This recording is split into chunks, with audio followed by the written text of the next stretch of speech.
If the new year has you thinking you need to try harder, stop. If crunches used to work and now leave you feeling sore and unsupported, that's not weakness, that's menopause asking for a different approach. Your core doesn't need punishment, just needs retraining. So today I show you the core reset that I use, smart controlled movements that build strength without feeding the stress response. In menopause, core training isn't about flattening your stomach. It's about supporting the spine, reconnecting the breath with movement, improving balance and posture, and feeling held together again. A strong core looks different now, but when it's trained properly, it works better.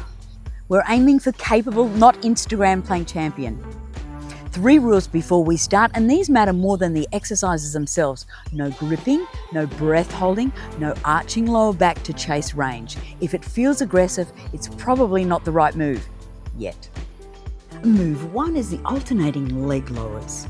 Lying on back, legs in tabletop or slightly extended. I've demonstrated using the fit ball and using a chair at home. This is a reverse core move. We're resisting gravity, not fighting it.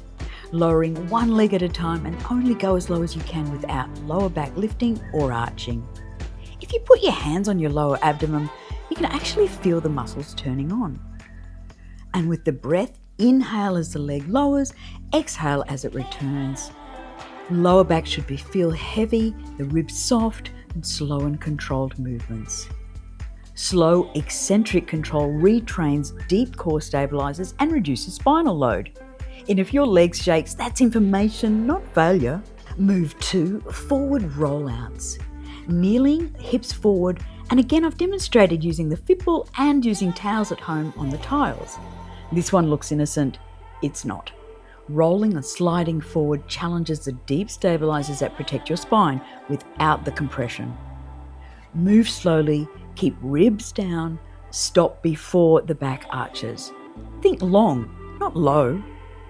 Inhale as you roll out, exhale as you bring it home. Anti-extension work improves spinal stability and reduces back pain.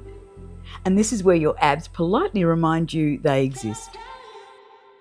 Move 3, cross-body taps. Lying on the back with the knees bent. And this one reconnects the brain to the body, which matters more than brute strength in menopause. Foot taps towards opposite hand.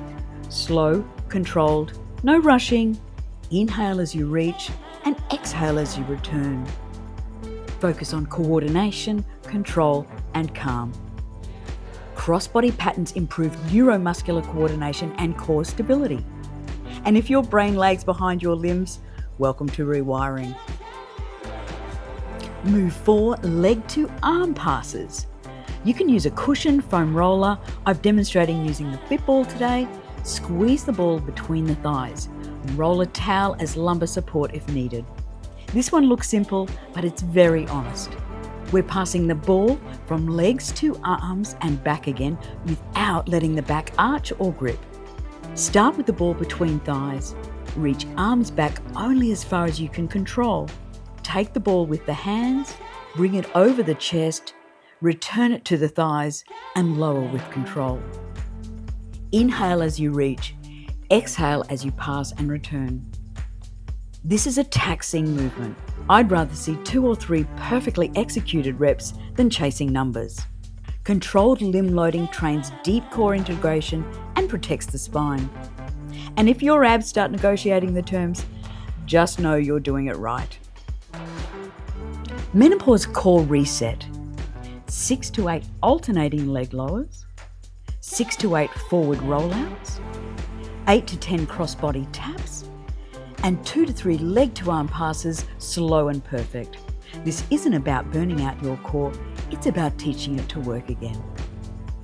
If your core has felt unfamiliar or unreliable lately, that's not a problem, it's information. This is how you rebuild support from the inside out without strain or stress. Start here, build slowly, trust the process. Stronger, wiser, wilder. I'm Annie, thanks for watching. See you next time. Menopause made me do it.